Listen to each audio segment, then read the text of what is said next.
Korean beauty just crossed $11.4 billion in exports, a record. That same year, South Korea's own regulators issued 16 product recalls, more than triple the year before. Antimony in eyeshadow pigments, sunscreen that can't actually protect you. Products so compromised, Vietnam ordered them destroyed at the border. It's a system-wide failure, and the brands at its center are ones you're probably buying right now.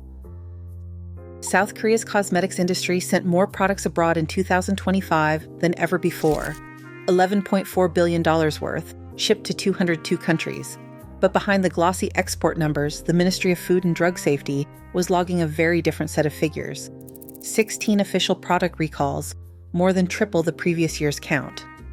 These weren't minor slip-ups. Half of the recalls involved partial spoilage, creams and gels that turned rancid or harbored microbial growth, flagged as unsafe for use.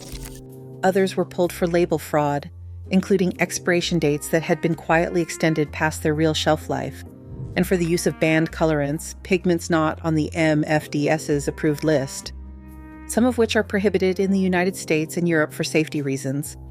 The numbers don't stop there. To keep up with the surge in exports, the MFDS ramped up its inspection program to nearly 2,000 product samples in a single year, up from just a few hundred in previous years. This sharp increase in testing didn't just uncover more problems, it exposed how many issues had been slipping through unnoticed. The recalls hit both household names and lesser-known brands, showing that the risks aren't confined to a few outliers. As exports surged, so did the pressure on factories to produce faster, sometimes at the expense of quality control and proper documentation. For consumers, these figures reveal a hidden risk running beneath the surface of the KBeauty boom. The scale of the recall spike, the breadth of the violations, and the sheer volume of products moving across borders all point to a system under strain.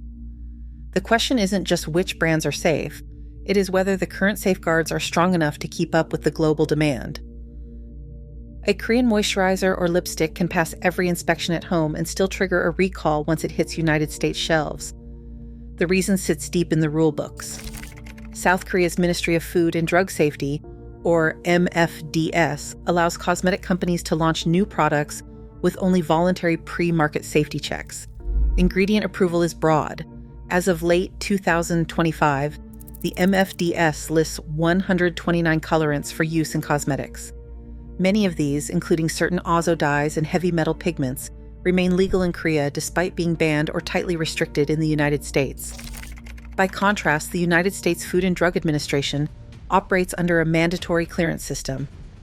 Every color additive and UV filter must be explicitly approved, and the FDA's colorant list is far shorter, about 38 for cosmetics, leaving a gap of more than 90 colorants between the two countries.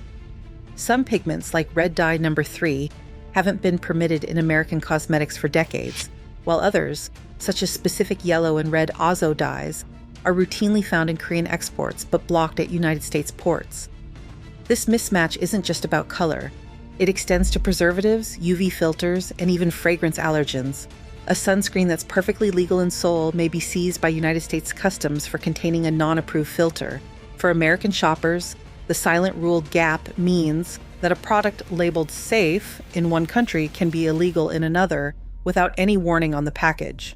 As Korean brands chase global sales, this divergence exposes buyers to hidden compliance risks that only become visible when regulators catch up, sometimes months after the product has already landed in stores.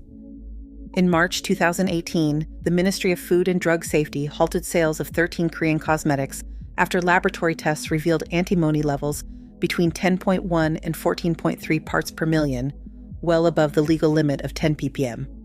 The contamination wasn't random. All the affected products, concealers, eyebrow pencils, lip liners, could be traced back to a single original design manufacturer, Hwasung Cosmetics.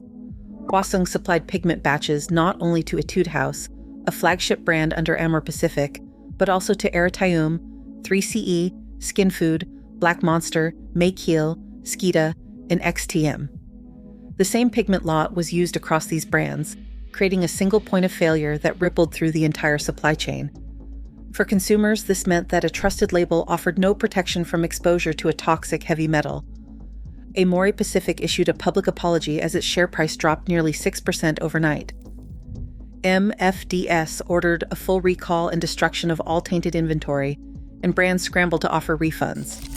The incident exposed how a single supplier's lapse in quality control could endanger millions of products and force even the biggest names to answer for chemical safety. It also revealed just how vulnerable the KBeauty market is when oversight at the factory level breaks down. Sun protection sits at the heart of the Korean beauty promise, but a closer look at recent audits tells a different story. The Korea Consumer Agency's investigation into 38 sunscreen products between 2020 and 2022 revealed a pattern of inflated SPF claims and mismatched ingredient labels. Beauty of Joseon, Dalba, and CNP Laboratory were all named for products that failed to live up to their packaging.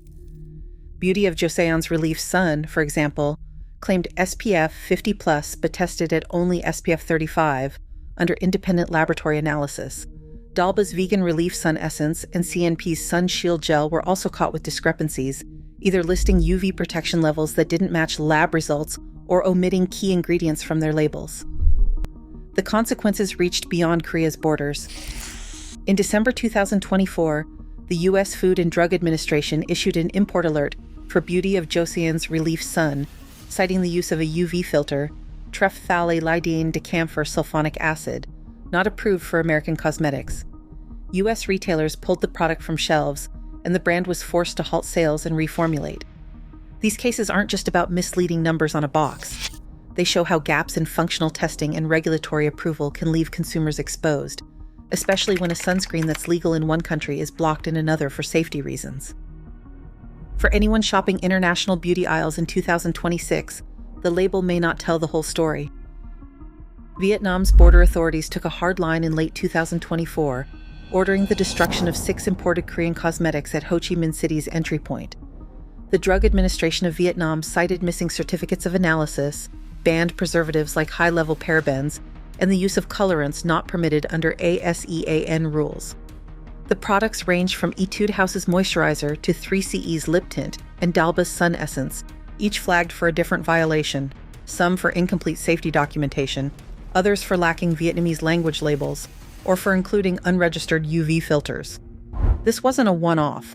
The recall and destruction order triggered formal talks between Korean and Vietnamese regulators, resulting in a new trade facilitation agreement by June 2025 to standardize ingredient documentation and submission portals.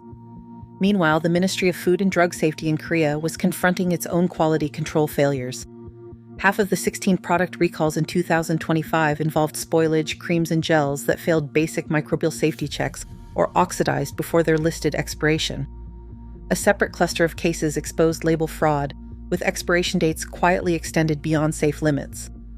The breadth of these violations, from microbial growth to tampered shelf lives, shows that the compliance crisis isn't limited to heavy metals or sunscreen ingredients.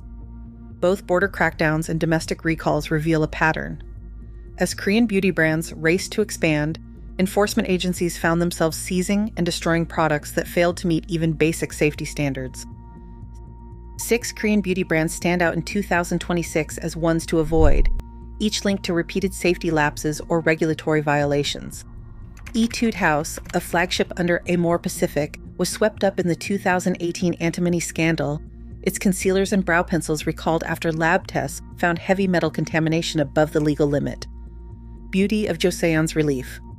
Sunline was pulled from U.S. shelves in 2025 when the FDA flagged a non-approved UV filter and misleading SPF claims, exposing a gap between Korean and American standards. Dalba faced similar scrutiny after independent labs revealed its Sun Essence didn't match the labeled protection level, and the brand was named in Vietnam's destruction order for using an unregistered filter. CNP Laboratory landed on the Korea Consumer Agency's list for ingredient label mismatches and was caught omitting a UV filter from its packaging. Less appeared in MFDS recall notices for banned colorants, while Skinfood's lip liner was among those recalled in the antimony case. Each of these brands has been cited in official recalls or foreign regulatory actions, making them high-risk picks for buyers who prioritize safety and transparency. A handful of Korean beauty brands have already moved ahead of the regulatory curve, offering a measure of reassurance for buyers looking for safer options in 2026.